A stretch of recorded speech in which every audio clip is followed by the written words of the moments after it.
नमस्कार मित्रांनो, मी नितीन पाटील आजच्या ह्या IPO रिव्ह्यू मध्ये आपल्या सर्वांचं स्वागत करतोय. आज आपण IPO रिव्ह्यू करणार आहोत. ती कंपनी आहे Krishna diagnostic centre diagnostic limited या कंपनीचा. ही कंपनी इनकॉर्पोरेट झालेली आहे 2010 साली. ही company majorly diagnostic services provide करते, ज्यामध्ये इमेजिंग रेडिओलॉजीमध्ये एक्सरे असेल, MRI असेल यासारख्या सर्व्हिसेस देते. त्याचबरोबर रुटीन क्लिनिकल लॅबोरेटरी टेस्ट ज्या असतात त्याचे सर्व्हिसेस प्रोव्हाइड करते.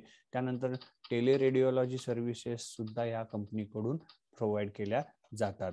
तर या कंपनीचे जे मेजरली सर्व्हिसेस कोण घेतात तर पब्लिक हॉस्पिटल, मेडिकल कॉलेज, त्यानंतर कम्युनिटी हेल्थ सेंटर या सगळ्या या कंपनीचे काय आहेत, कस्टमर बेसमध्ये आहेत.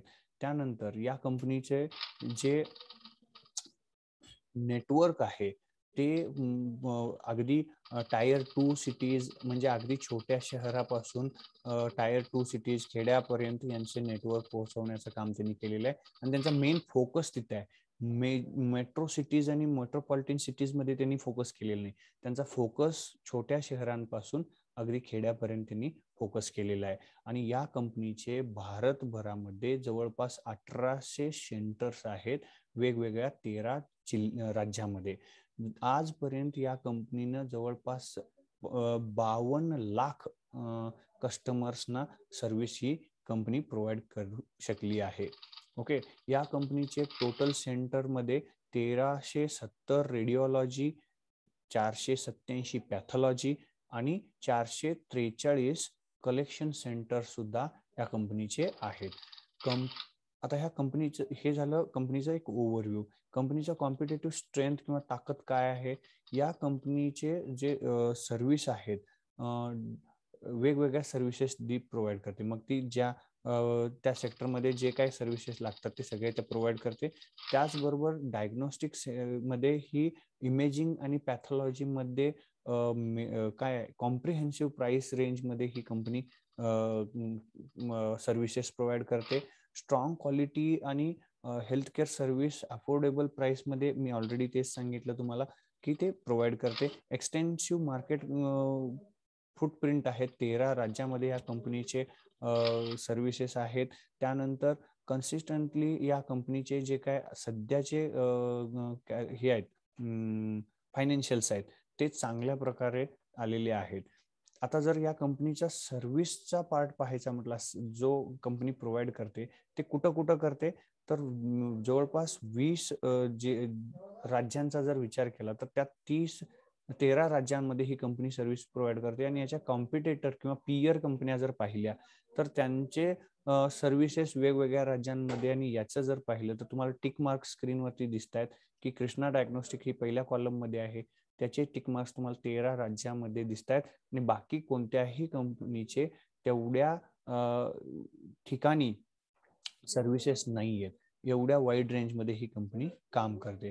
आणि या कंपनीचे जर कंपॅरिझन जर पीयर कंपन्यांबरोबर इन्कम असेल, ऑपरेशन बिफोर एबिट असेल, त्यानंतर प्रॉफिट आफ्टर टॅक्स असेल, यांचं जरी कंपॅरिझन करायचं म्हटलं तर बघा याचे कॉम्पिटेटर किंवा पीयर कंपन्या कोणकोणत्या आहेत.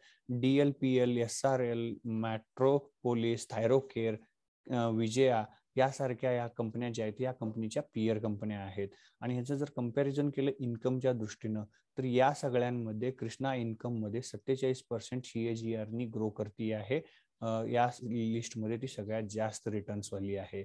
आणि प्रॉफिट ऑपरेशनल प्रॉफिट जो आहे तो सुद्धा या सगळ्यांमध्ये 41% या कृष्णाचा आहे. आणि जर प्रॉफिट आफ्टर टॅक्स जर पाहायचा म्हटला पीयर कंपॅरिझन मध्ये तर सगळ्यात जास्त कृष्णाचाच आहे. तो म्हणजे CAGR 236%.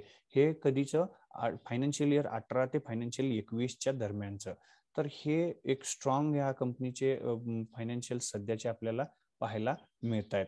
बरं, या कंपनीचे जे सर्व्हिसेस आहेत ते सर्व्हिसेस कोणकोणत्या आहेत आणि त्या किती प्राइसला ऑफर करते, त्याचं जर कंपॅरिझन पाहिलं तर आपल्या लक्षात येतं की याचे जे कॉम्पिटिटर आहेत, मग ते मेट्रोपोलिस असेल, डॉक्टर लाल असेल, त्यानंतर SRL असेल, या सुद्धा सेम सर्व्हिसेस प्रोव्हाइड करतात. पण त्यांचे प्राइसिंग बघा किती आहेत. CBC टेस्ट करायची असेल तर बाकीच्या कंपन्या 200 ते 250 रुपये चार्ज करतात आणि ही कंपनी त्या ठिकाणी 146 रुपये चार्ज करते. जर ब्लड शुगर टेस्ट करायची असेल तर 70-80 रुपये टेस्टला चार्ज करतात बाकीच्या कंपन्या, ही कंपनी 26 रुपयाला चार्ज करते. थायरॉइडचं जर टेस्ट करायचं असेल तर 500-550 बाकीच्या कंपन्यांचा चार्ज आहे, या कंपनीचा 216 आहे. विटॅमिन डी मध्ये 1200 ते 1500 आहे, या कंपनीचा 595 आहे. विटॅमिन B12 जर करायचं असेल तर 1000-1300 पर्यंत बाकीच्या कंपन्या चार्ज करतात, ही कंपनी 243 रुपये इथं चार्ज करते. आणि HB1AC जर टेस्ट करायची असेल तर 400 ते 550 आहे आणि इथं कृष्णा त्यासाठी 141 रुपये चार्ज करते. मग इथं याशिवाय हे कंपॅरिझन पुणे शहराचं दिलेलं आहे. अशाच प्रकारे बाकी सगळ्या कंपन्या बाकी सिटीजमध्ये सुद्धा याच पद्धतीनं चार्जेस ही कंपनी कमी प्राइसमध्ये ऑफर करते. त्याचमध्ये दुसरा आणखीन रेडिओलॉजीमध्ये सिटी स्कॅन असेल, MRI असेल, यांचे चार्जेस सुद्धा आपण जर कम्पेअर केले पुणे सिटीतल्या तर 4,000 ते 4,500 पर्यंत चार्ज करतात. इतर कंपन्या सिटी स्कॅनसाठी ही कंपनी 2,000 रुपये चार्ज करते. MRIचं जर ब्रेनचं MRI करायचं असेल तर इतर कंपन्या 7,000 ते 8,000 चार्ज करतात आणि ही कंपनी तिथं 3,500 रुपये चार्ज करते. अशा अफोर्डेबल प्राइस रेंजमध्ये ही कंपनी ऑलरेडी काम करते. त्यामुळे या कंपनीकडं मोठा कस्टमर बेस सुद्धा त्यामुळं मोठा आहे. आता जर कंपनीचा हे झालं सगळं स्ट्रॉंग साईड बघितली, ताकद पाहिली. कंपनीसाठी निगेटिव्ह काय आहे, हे सगळ्या पॉझिटिव्ह झाल्या, निगेटिव्ह काय आहेत आणि विकनेसेस म्हणायला पाहिजेत अशा काय गोष्टी आहेत. तर ह्या सेंटर्स ज्या आहेत कंपनीच्या, ज्या असोसिएट कंपन्यांचे जे सेंटर्स आहेत, हे मेजरली गव्हर्नमेंट ऑफ इंडिया कडून टायअप केलेले आहेत आणि त्या टेंडर्सवरती डिपेंड आहेत. जर समजा एखाद्या वेळेस भविष्यात हे टेंडर त्यांना एक्सटेंड करता आलं नाही किंवा ते टेंडर त्यांना मिळालं नाही तर मोठा कस्टमर लॉस होण्याचे चान्सेस इथं कंपनीला आहेत आणि त्यामुळं सुद्धा कदाचित कंपनीला मोठा रेव्हेन्यूचा दणका सुद्धा तिथं बसू शकतो. कोविड-19 मध्ये या पॅथॉलॉजी सारख्या कंपन्यांना काम करावंच लागतं. मग तिथं सेल्स हा वाढतोच, डेफिनेटली वाढतो, पण तिथं एक चॅलेंज येतं की त्यांचे एम्प्लॉई, त्यांचे असोसिएट्स हे सुद्धा त्या कंडिशन्समध्ये काम करायला पाहिजे आणि त्यांच्या सिक्युरिटीची, त्यांची काळजी घेणं हे सेफ्टीचं फार मोठं चॅलेंज या कंपनीसाठी असतं आणि ते भविष्यात अशी काही सिच्युएशन्स आले तर त्यावेळेला देखील ते त्यांच्यासाठी चॅलेंजिंग असणार आहे. ओके. आणि प्राइसिंग, आज ही कंपनी अफोर्डेबल प्राइसिंग मध्ये काम करते.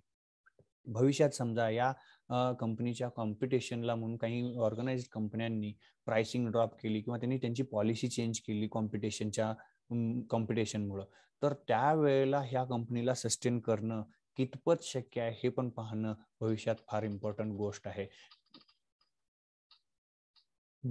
याच बरोबर कंपनीनं आत्ता सध्या गेल्या 3 वर्षात कंपनी प्रॉफिटमध्ये दिसते आपल्याला, पण गेल्या काही वर्षामध्ये आपण मागल्या काही रेकॉर्ड्स जर काढून पाहिले तर त्या ठिकाणी या कंपनीने कंटिन्युअसली लॉसेस पण डिक्लेअर केलेले आहेत, हे पण विसरून आपल्याला चालणार नाही. आणि या सेक्टरमध्ये काम करत असताना सर्टिफिकेशन, लायसन्सिंग या सगळ्या गोष्टींची फार मोठी गरज असते. तिथं एवढ्या मोठ्या वाईड रेंजमध्ये कंपनी काम करते, वेगवेगळ्या ठिकाणी सेंटर्स आहेत, भरपूर सेंटर्स असल्यामुळे कुठंतरी एका ठिकाणी कंपनीचं लायसन्सिंग रिन्युअल राहिलं वगैरे असं काही घडलं आणि तिथं काही ऍक्शन झाली आणि त्याचा इम्पॅक्ट कस्टमर बेसवर झाला तर मोठा सेल्समध्ये ड्रॉप येण्याचे चान्सेस सुद्धा इथं कुठंतरी आपल्याला दिसत आहेत. आणि ही इंडस्ट्री हायली कॉम्पिटेटिव्ह आहे. या इंडस्ट्रीमध्ये फार मोठ्या प्रमाणात कॉम्पिटिशन सुद्धा आहे. हे अफोर्डेबल प्राइस देते म्हणून इकडे सेल्स वाढलाय, पण समजा उद्या या सेक्टरमध्ये काम करणाऱ्या मोठ्या कंपन्या पण आहेत. कोणकोणत्या? लाल पॅथ लॅब, त्यानंतर थायरोकेअर यासारख्या मोठ्या ऑर्गनाइज्ड आणि वेल इस्टॅब्लिश्ड, वेल नोन कंपन्या पण आहेत. जर त्यांनी आपली मार्केटिंग पॉलिसी यांच्या विरोधात काहीतरी केली किंवा स्टँड केली, त्यांनी त्यांचे नेटवर्क्स वाढवले यांच्या पद्धतीनं, तर यांना चॅलेंज त्यावेळेला येण्याचे पॉसिबिलिटी मला कुठेतरी दिसत आहेत. ओके. त्यानंतर आता या कंपनीचे ऑब्जेक्ट्स, म्हणजे ही कंपनी IPOतून मिळणाऱ्या पैशाचा वापर कशासाठी करणार आहे. तर या कंपनीचे जे काही कर्नाटका, महाराष्ट्र, हिमाचल प्रदेश आणि पंजाब यासारख्या ठिकाणी जे त्यांचे सेंटर्स आहेत त्यांना वेल एस्टॅब्लिश करण्यासाठी या पैशाचा वापर करणार आहेत. त्यानंतर कंपनीचे काही बॉरोविंग्स आहेत, म्हणजे लोन्स आहेत, देणी आहेत, ते पार्शली किंवा फुल्ली पेड करण्यासाठी ही कंपनी ते पैसे वापरणार आहे. त्याचबरोबर जनरल कॉर्पोरेट पर्पजसाठी सुद्धा हे पैसे ती वापरणार आहे. त्यानंतर जर कंपनीचे फायनान्शियल गेल्या 3 वर्षाचे जर पाहायचे म्हटले तर आपल्याला लक्षात येतं की 2019, 20 आणि 21 आपण पाहताना 2019ला 580 मिलियन इंडियन रुपीज मध्ये लॉस आहे प्रॉफिटमध्ये. त्यानंतर 2020ला सुद्धा 1119 मिलियन इंडियन रुपीज मध्ये या कंपनीने लॉस डिक्लेअर केलेला आहे. मात्र 2021च्या फायनान्शियल इयर मध्ये या कंपनीनं 1849 मिलियन इंडियन रुपीज मध्ये काय केलेलं आहे, प्रॉफिट डिक्लेअर केलेला आहे. म्हणून आपल्याला कॉशियसली राहिलं पाहिजे, कारण मागल्या लॉसेस मधून कंपनी प्रॉफिट मध्ये आलेली तर आहे. भविष्यात हेच त्यांनी कंटिन्युअस केलं तर भविष्यात या कंपनीला चान्सेस, ग्रोथचे चान्सेस फार मोठ्या प्रमाणात मलाही दिसत आहेत. त्याचबरोबर रिव्हेन्यू पाहिला, सेल्स पाहिला तर सेल्स कंटिन्युअसली वाढत जातोय आणि असेट्स सुद्धा कंटिन्युअसली वाढताना आपल्याला इथं पाहायला मिळत आहेत. हे होते ह्याचे फायनान्शियल्स. आता या कंपनीचे IPO चे डिटेल्स जर पाहायचे म्हटले, 4 तारखेला कालपासून या कंपनीचे IPO ओपन झालेले आहेत. 6 तारखेपर्यंत उद्यापर्यंत याचे IPO ओपन असणार आहेत applications. Company book building issue आलेली आहे कंपनीची. ₹5 इक्विटी शेअर पर शेअर या कंपनीचा फेस व्हॅल्यू आहे. कंपनीनं जो शेअर ऑफर केलेला आहे त्याची प्राइस बँड त्यांनी डिक्लेअर केलेली आहे. ₹933 पासून ₹954 पर्यंत प्राइस बँड आहे. आपण त्या किमतीमध्ये कुठेही शेअर्स अप्लाय बीड करू शकतो. त्याचबरोबर या कंपनीच्या एका लॉटची साईज आहे ₹15 शेअर्सचा लॉट आहे आणि कंपनी NSE आणि BSE दोन्हीकडे ही कंपनी लिस्ट होणार आहे. इश्यूचा जो साईज आहे, टोटल साईज 1213 कोटीचा टोटल IPO असणार आहे. त्यापैकी फ्रेश इश्यू जो आहे तो 400 कोटीचा असणार आहे आणि 400 कोटीचा आहे. तर या पद्धतीनं या कंपनीचे जे काय IPO चे डिटेल झाले. त्यानंतर या कंपनीत टाइमलाईन, जी ऍप्लिकेशनची डेट आहे ती 4 ते 6 आहे. त्यानंतर यातून अलॉटमेंट जी होणार आहे ती होणार आहे 11 ऑगस्टला. म्हणजे ज्यांना अलोकेशन मिळणार आहे त्यांचे डेट्स, ते अलोकेशन कधी करणार आहेत, 11 तारखेला. 12 तारखेला ज्यांना मिळाले नाहीत त्यांचे पैसे रिफंड होतील आणि क्रेडिट कधी मिळतील, शेअर्स ज्यांना मिळणार आहेत त्यांना 13 तारखेला आपल्या डीमॅट अकाउंटला हे शेअर्स जमा होतील. त्यानंतर IPO ची जी लिस्टिंग डेट आहे, या शेअर्सची लिस्टिंग डेट 17 ऑगस्ट आहे. जेणेकरून त्या दिवशी आपल्याला जर लिस्टिंग गेन घ्यायचा असेल, विकायचा असेल तर आपण त्या दिवशी तो शेअर विकू शकतो. यांची लॉट साईज पाहायची म्हटली तर 15चा लॉट आहे. एक लॉट मिनिमम आणि मॅक्सिमम आपण 13 लॉट अप्लाय करू शकतो. प्रमोटरचं जर शेअर होल्डिंग पाहायचं म्हटलं तर प्री होल्ड इश्यू म्हणजे IPO येण्यापूर्वी कंपनीच्या प्रमोटरांचं होल्डिंग ह्यात 31% आहे आणि यानंतर ते 27% होणार आहे. हे सुद्धा कुठंतरी मला एक फार कमी प्रमोटर होल्डिंग असल्यासारखं वाटतं. हे पण आपण विसरून चालणार नाही. जर आपण याचं ग्रे मार्केट प्रीमियम पाहायचं म्हटलं तर सध्या या कंपनीचं एक्सपेक्टेड आहे की ₹400 लिस्टिंगला आपल्याला गेन अपेक्षित आहे as per grey market. Okay, तर ओव्हरऑल पाहिला तर या कंपनीच्या शेअर्समध्ये ग्रोथ एक्सपेक्टेड आहे, कारण पॅथॉलॉजी सेक्टरमध्ये भरपूर मोठ्या प्रमाणात रिक्वायरमेंट्स वाढणार आहेत भविष्यात सुद्धा. आणि अशाच पद्धतीने ही जर ग्रो करत राहिली यावर्षी जसं त्यांनी ग्रो केले तर भविष्यात यामध्ये लॉंग टर्मला सुद्धा या कंपनीमध्ये इन्व्हेस्ट करायला काही हरकत नाही असं मला वाटतं. आणि लिस्टिंगला सुद्धा या कंपनीमध्ये चांगले ग्रोथ मिळतील असं मला कुठंतरी वाटतं. म्हणून मी स्वतः या कंपनीमध्ये अप्लाय करणार आहे आणि लॉंग टर्मला सुद्धा ह्या कंपनीमध्ये इन्व्हेस्टेड राहणार आहे. तुम्हाला ही माहिती कशी वाटली, आवडली असेल तर याला लाईक करा, इतरांना पण शेअर करा. याच पद्धतीचे IPO चे रिव्ह्यूज असतील, शेअर मार्केटशी रिलेटेड डिटेल्स असतील, अपडेट्स असतील, न्यूज असतील, हे जाणून घेण्यासाठी, नेहमी अपडेटेड राहण्यासाठी या आमच्या चॅनलला जरूर सबस्क्राईब करा, जेणेकरून आपल्याला प्रत्येक व्हिडिओचा नोटिफिकेशन मिळेल. Thank you very much.